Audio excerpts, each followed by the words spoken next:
आपने सभी ने ये कहावत तो सुनी ही होगी कि तकदीर का लिखा कोई बदल नहीं सकता। इसका खेल सिर्फ तकदीर लिखने वाले को ही पता होता है और तकदीर हमेशा अच्छे कर्मों से बनती है। ऐसी ही दो भाइयों की कहानी यहाँ बताई जा रही है, जिसमें दोनों की तकदीर ने ऐसा खेल खेला कि दोनों की दुनिया ही उलट गई। बात बहुत पुरानी है। गुजरात के सूरत शहर में मनसुखलाल नाम के एक व्यापारी थे। इनका कीमती रत्न का कारोबार था। इनका कारोबार दुनिया के कई देशों में फैला हुआ था। पूरे सूरत शहर में इनका मान और सम्मान था। मनसुखलाल के दो बेटे थे, जिनका नाम रामलाल और श्यामलाल था। रामलाल को दौलत और रुतबे का बहुत घमंड था, जबकि श्यामलाल एक शरीफ और सुलझा हुआ इंसान था। घमंड के साथ साथ रामलाल में ईर्ष्या और बेईमानी जैसे अवगुण भी थे। समय के साथ साथ मनसुखलाल की उम्र बढ़ती जा रही थी कि ऐसे में उनके दोनों बेटों ने कारोबार में पिता का अधिक से अधिक हाथ बटाना शुरू कर दिया था। कुछ समय पश्चात मनसुखलाल चल बसे और कारोबार का पूरा भार रामलाल और श्यामलाल के कंधों पर आ गया। बड़ा भाई होने के नाते रामलाल ने व्यापारिक फैसलों में अपनी मर्जी की चलानी शुरू कर दी। रामलाल बेईमानी और मक्कारी भरे फैसले लेने लगा। असली रत्न के नाम पर वह नकली रत्न का व्यापार करने लगा, जिससे उसका मुनाफा बढ़ने लगा। इस मुनाफे से उसका बाकी बचा चरित्र भी काला हो गया। दौलत के घमंड में वह परिवार में उन्मादी जैसा व्यवहार करने लगा। दूसरी तरफ शरीफ और सुलझे हुए श्यामलाल ने शुरू में रामलाल की बेईमानी का इल्म तो नहीं हुआ, परंतु जब उसने उसके व्यवहार में परिवर्तन देखा तो पूरे माजरे को समझने में उसे ज्यादा देर नहीं लगी। घमंडी का सिर नीचा कहानी। रामलाल की करतूतों से श्यामलाल को बड़ा दुख हुआ। उसने रामलाल को समझाने और सही रास्ते पर लाने की कोशिश भी की, परंतु वह नाकाम रहा। उल्टे रामलाल श्यामलाल से खफा हो गया और व्यापार में बंटवारे का बहाना ढूंढने लगा।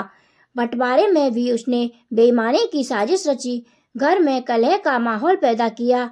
अंततः रामलाल अपनी साजिश में सफल रहा और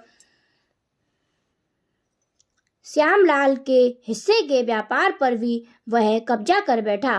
रामलाल के व्यवहार से दुखी होकर श्यामलाल ने शहर में दूसरी जगह अपना ठिकाना बनाया और रत्न के अपने व्यापार को नए सिरे से शुरू किया।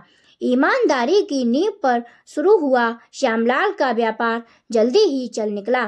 एक तरफ जहां श्यामलाल की ख्याति देश और विदेश में बढ़ने लगी, वहीं दूसरी तरफ रामलाल की करतूतों की पोल खुलने लगी थी।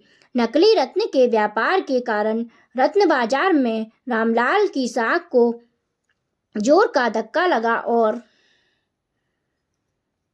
उसके व्यापार का दायरा सिमटने लगा। अंततः नौबत यहाँ तक आ गई कि वह बाहर क्या अपने शहर का भी कोई व्यापारी रामलाल का नाम लेने से भी तौबा करने लगा। अब तो नौबत यहाँ तक आ गई कि रामलाल को धन के अभाव में अपना घर, दुकान, सामान तक बेचना पड़ रहा था। जल्दी ही रामलाल के हाथ से सब कुछ निकल गया और वह परिवार सहित सड़क पर आ गया। अब रामलाल को अपने किए पर पछतावा हो रहा था, परंतु उसकी तकदीर ने जो खेल खेल दिया था, उससे आसानी से पीछे आना उसके लिए संभव नहीं था। दूसरी तरफ श्यामलाल की तकदीर का खेल था, जिसकी बदौलत वह रंक से राजा बन गया था। जब रामलाल की बदहाली की खबर श्यामलाल को लगी तो उसे बड़ा दुख हुआ। पुरानी बातों को भूलकर वह भागा भागा अपने बड़े भाई रामलाल के पास पहुंचा और रामलाल के लाख मना करने के बाद भी उसे परिवार सहित अपने पास ले आया।